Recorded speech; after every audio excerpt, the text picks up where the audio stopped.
Hello everyone, I'm Sagar Savla. Gerente de produtos da equipe de pesquisas do Google, e a missão da minha equipe é ajudar as máquinas a entenderem o mundo da mesma forma que os humanos. Hoje quero compartilhar com vocês algumas das minhas ideias sobre como conseguir usar a inteligência artificial para o bem social. Adoraria fazer isso pessoalmente, mas estou fazendo essa chamada da ensolarada Califórnia. Bem social. Vamos olhar com mais profundidade para o que é inteligência artificial para o bem social, o que exatamente inteligência artificial significa aqui.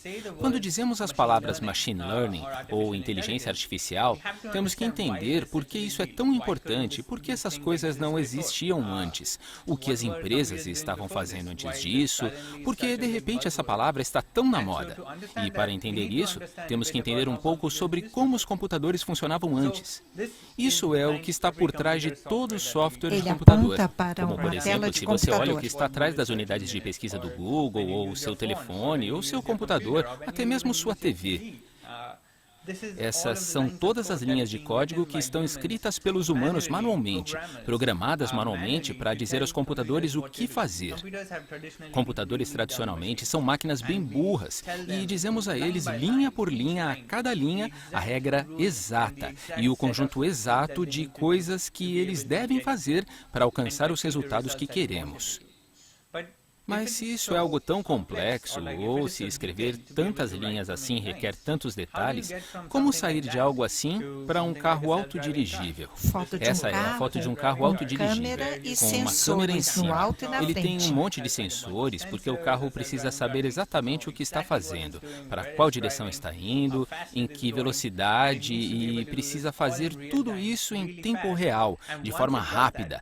Ao mesmo tempo, ele também precisa entender que tudo isso é necessário para garantir a segurança dos humanos enquanto dirige. Parece, então, um projeto bem complexo. Ou seja, como saímos de algo assim, que é um monte de linhas de códigos, para algo que é tão complicado, no qual é necessário escrever tantas regras, a ponto de precisar entender inúmeras coisas. Por exemplo, quando vamos até o departamento de tráfego para tirar a carteira de motorista, não recebemos uma lista longa de regras. Recebemos apenas alguns exemplos e aprendemos a partir deles. Então vamos entender como criaríamos um sistema de carro autodirigível, uma pequena parte dele pelo menos. Vamos olhar de perto a câmera, por exemplo. Quando a câmera está dirigindo na autoestrada ou em qualquer rua, ela precisa entender alguns sinais de limite de velocidade. Por exemplo, se estiver dirigindo em uma típica autoestrada brasileira, talvez cruze com alguns sinais de velocidade como esse aqui, de 80 km por hora. Tudo bem, é possível assim escrever algumas regras em torno disso, no qual, se ela vir um círculo vermelho, ela precisará olhar para ele e entender que é um sinal de limite de velocidade. Não deve ir mais rápido que isso, pois colocaria em perigo a vida dos humanos que estão próximos. Ela precisa ser capaz de ler sinais, como esse aqui, que fala de fiscalização eletrônica. Também precisa entender que esses diferentes limites de velocidade devem ser observados. Mas se você pensar bem, posso escrever algumas regras. Se a câmera vir uma pequena linha curvada aparecendo um zero, então provavelmente é zero. Se ela vir duas linhas curvadas, uma embaixo da outra, provavelmente é 8. Juntas significam 80. Mas aí, como saímos disso para algo um pouco mais complicado? Eu escrevi algumas regras e a câmera entendeu 50. Mas agora ela precisa entender hoje é domingo e domingo tem um limite de velocidade menor em certos horários. Está bem, então eu posso escrever mais algumas regras. Aí eu começo a escrever outras regras, eu escrevo essas regras, mas aí eu percebo que algumas ruas têm sinais de trânsito com um limite de velocidade maior, como nesse exemplo. Então, agora eu preciso garantir que o meu sistema entenda ambos. Como eu mencionei, tudo deve estar escrito na regra, caso contrário, o computador não vai saber.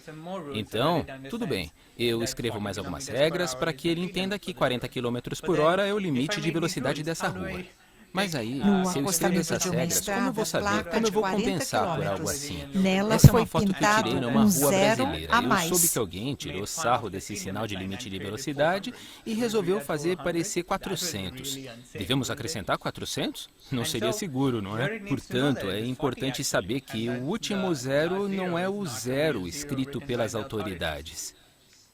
Então você começa a escrever algumas regras. Tudo bem, escrevemos as regras. Se é uma linha reta, se não tem mais nada, então é 1. Se é algo redondo que se completa nas Na pontas, se é tela um o título. círculo, Como então você provavelmente é ensina um 0. computador a Se reconhecer existem dígitos? 2 círculos, um em cima do outro, então provavelmente é 8. E por aí vai. Você pode continuar escrevendo outras regras, sendo tantas regras que pode chegar a um ponto que você vai obter, por exemplo, 100 regras, sendo assim necessário garantir que não haja nenhuma lacuna nelas, porque se houver, pode ser que o computador não entenda, e isso pode ser perigoso. Mas se pensarmos bem e refletirmos um pouco, não foi assim que aprendemos. Quando nós íamos à autoescola para entender e aprender a dirigir, nós não recebíamos uma pilha. É um pouco Foto de uma mulher parecido e duas com crianças aprender na a fazer cozinha, omelete. com Ao chapéus aprendermos altos a de fazer omelete, cozinheiros. claro que aprendemos algumas regras, por exemplo, se ele está preto, então provavelmente o ovo está estragado, mas do contrário, apenas continuamos a fazê-lo. Praticamos um pouco e no início o omelete fica ruim, até por fim fazermos um omelete que fica bom. Isso significa que quando aprendemos a cozinhar, aprendemos com exemplos e não com um monte de regras. E apenas para dar alguns exemplos, conseguíamos criar as regras na nossa cabeça. Conseguíamos entender como ele deveria ficar com base nos exemplos que tivemos. Então, é exatamente isso que é o método de Machine Learning para entendermos. Se voltarmos aos sinais de limite de velocidade, em vez de criarmos regras para isso, o que faríamos no lugar é criar uma série de dados, deixando que as próprias máquinas criassem as regras. Então, por exemplo, se voltamos para os limites de velocidade, você dará a eles um monte de exemplos. E para cada exemplo, você dirá, isso é 80, Fotos isso é das 50, placas isso é de 40, trânsito. e isso é 40 durante o domingo, apenas das 7 às 16 horas. E isso definitivamente é 40, e que elas não devem levar em consideração o outro zero e pensar que é Placa de 400, 40 porque com isso é mais um bastante zero. anormal. Assim, você começa a dar ao computador várias dessas imagens, algo como 10.000 imagens, cada uma com as suas próprias associações, e deixe que ele crie as próprias regras. E após criar essas regras, o objetivo não é que ele crie algo 100% perfeito. A ideia é que seja tão bom quanto ou até melhor que um motorista humano, porque a tarefa é bastante complicada, assim como dirigir um carro na rua e manter todos seguros, de forma que nenhum humano consegue ser perfeito todo o percurso durante todo o tempo. E esse é o método de Machine Learning. Essa é basicamente a sua essência. Agora, vamos voltar até o primeiro modelo rudimentar de Machine Learning. Pense na compra de uma casa. Ele mostra uma Geralmente, tabela com essa é a maior tamanho, aquisição número de que uma quartos pessoa e faz ao preço longo da de vida. casas. A primeira casa que a pessoa compra. Vamos pensar então, se você quiser comprar uma casa, como aplicaria o Machine Learning para ajudá-lo a saber por qual valor vender a sua casa, o valor da sua casa. Você dá uma volta pelo bairro, coleta alguns dados, pergunta para cada um dos vizinhos quantos quartos sua casa tem, quantos metros quadrados ela tem e por qual valor você comprou sua casa. Aí você começa a coletar e criar essa tabela. Pode ser uma tabela em Excel se quiser, não importa. Você coleta informações de 20 a 50 casas de vizinhos e aí você cria uma tabela. Então, o que você quer aqui é que para a nossa casa que queremos vender, queremos saber qual deveria ser o valor dela. Sabemos o tamanho dela, o número de quartos que ela tem, mas não sabemos o valor dela. Queremos, digamos assim, uma boa estimativa. Então, o que começamos a fazer? Olhamos para a resposta que queremos e temos diferentes informações, nesse caso, o tamanho da casa e o número de quartos. Em Machine Learning, chamamos isso de hipótese. Aí você começa basicamente com geometria básica. Agora que você tem esses dados, você irá colocá-los em um mapa, em um gráfico. E verá que conforme os preços aumentam, o metro quadrado da casa também aumenta. E isso é algo que pensaríamos ser, de certo modo, intuitivo. Aí você pega essas linhas e desenha uma linha atravessando elas, gráfico, pois uma linha essa é a crescente linha na de tendência. transversal. E quando obtiver essa linha de tendência usando geometria básica, você vai conseguir a equação por trás dela. Vamos então analisar essa equação. A equação mostra que para obter o preço existe um fator, e você o multiplica pelo tamanho da casa, e após incluir essa informação, você obtém o preço. E é exatamente isso que fazemos. Inserimos as informações e obtemos o resultado, o preço. E isso, tecnicamente, é um modelo de machine learning, um modelo muito básico de machine learning, mas tecnicamente está correto. Esse é o seu primeiro machine learning, mas claro, é muito simplista. Ele pode de fato ser usado em outras aplicações na vida real. Além do metro quadrado e dos quartos, eu posso usá-lo em o que mais? Posso usá-lo para o banheiro? E se quiser usar para saber o ano de construção da casa? Há tantos fatores, há centenas de fatores que afetam o valor de uma casa. O que você precisa fazer é adicionar mais variáveis, coletar mais dados e aumentar o tamanho dessa equação. Como vocês podem ver aqui em laranja. Fazendo tudo isso, a sua hipótese, a sua resposta final fica ainda mais precisa. Em Isso, laranja, tecnicamente, é seu banheiros primeiro e modelo ano de de machine construção. learning. E agora que sabemos como os modelos bem primitivos funcionam, o que mais as máquinas podem fazer? Agora que elas têm esse poder de criar suas próprias regras e entender o mundo um pouco melhor apenas por meio de exemplos. Bom, temos algo como esse assistente do Google No que meio do entende o que é slide, falado. uma onda E o sonora que ocorre colorida. é que não é apenas para aplicações de reconhecimento de fala para conseguir administrar sua casa. Temos como um exemplo bem claro o Live Transcribe. Você fala nele e automaticamente ele faz a transcrição para múltiplos idiomas.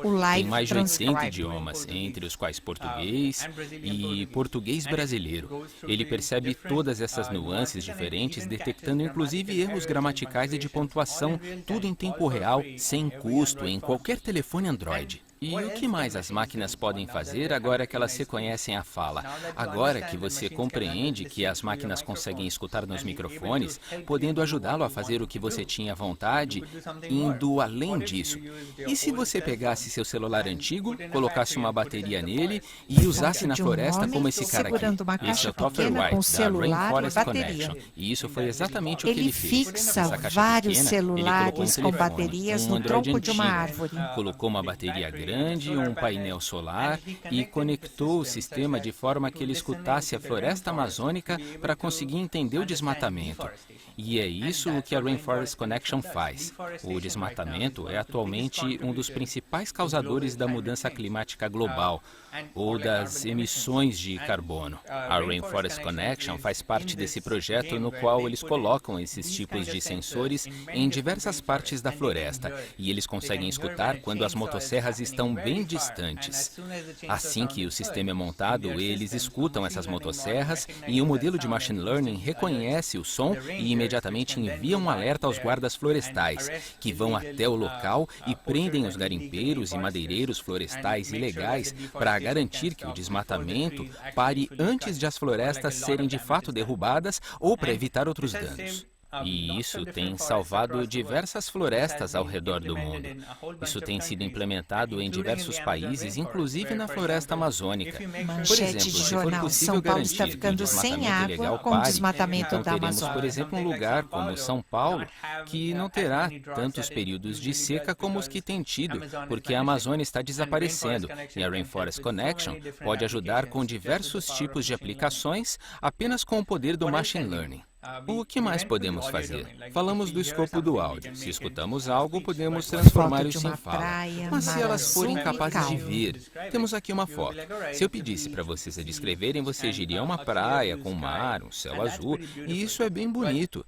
Mas se você quiser usar essas máquinas para entender essa foto, uma máquina consegue de fato descrever essa foto para você?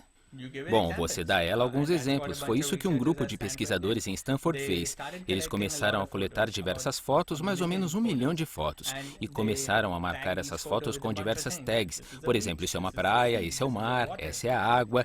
E eles usam isso para ajudar as máquinas a reconhecerem diretamente o que está acontecendo. Então, se você mostrar uma foto às máquinas, elas vão entender automaticamente que se trata de uma praia. Bom, e qual é a aplicação disso? A aplicação é essa aqui. Esse é um mapa mundi no qual determinada espécie de mosquito chamada de Aedes aegypti existe. E ela é vista aqui no mapa, que também mostra onde há enorme taxa de fatalidade de pessoas devido à dengue. A dengue é uma doença que hoje tem cura, mas devido a questões de distribuição, como o tratamento não ser oferecido em tempo hábil, as pessoas ainda sofrem fatalidades em diversas partes do mundo. Ela é totalmente evitável. Vamos então ver esses mosquitos que são os que carregam o vírus da dengue, principalmente a espécie Aedes aegypti. Queremos ser capazes de atingir essa espécie específica para realmente conseguirmos reduzir o alastramento da dengue nessas regiões. Isso significa que há tanta diversidade de mosquitos que queremos ser capazes de diferenciá-los. E se pudéssemos fazer essa diferenciação e remover apenas os mosquitos que estão causando esse dano? Essa é uma técnica muito antiga, conhecida como técnica do inseto estéril, que cria insetos, produz esses insetos e depois os solta na natureza selvagem. Esses insetos sofrem radiação ou tratamento químico prévio para que se tornem estéreis. Assim, ao retornarem à natureza selvagem e se reproduzirem com a população nativa, eles põem ovos que não chocam. Isso gera muitos impactos porque agora foi possível afetar a população de mosquitos, focando especificamente na espécie que carrega o vírus da dengue. Para fazer isso, precisamos ser capazes de diferenciar os mosquitos que causam bem daqueles que causam mal. Então você inventa uma máquina que começa a reproduzir vários Desenho mosquitos. de máquina Você que quer faz essa a máquina seja triagem capaz dos de diferenciar mosquitos. as fêmeas dos machos. No mundo dos mosquitos, as fêmeas são os insetos que mordem, ao passo que os machos não mordem. Os machos também são mais fáceis de esterilizar, portanto queremos ser capazes de diferenciá-los entre si a uma velocidade bem rápida, para assim conseguirmos reproduzir apenas os machos. É aí que entra o Machine Learning. Usamos uma câmera bem pequena nesse computador. Ela vê cada um dos mosquitos e, com base na visão da câmera, o computador decide se o mosquito é macho ou fêmea com precisão de 99,99%. Ele usa esse sistema para entender melhor se é um mosquito macho ou fêmea, sendo que apenas os machos são tratados de forma a continuar crescendo até a fase adulta, sendo depois soltos na natureza selvagem. E esses machos voltam à natureza, se reproduzem com a população existente, e isso resulta em ovos que não chocam. Isso naturalmente reduz em apenas algumas semanas a população dessa região. Se você continuar fazendo isso por alguns anos, por diversas estações, de forma repetitiva, é possível reduzir de forma drástica a eficácia, os efeitos a longo prazo do vírus da dengue nessa região. Já existem vários pilotos desse projeto em diversas regiões ao redor do mundo.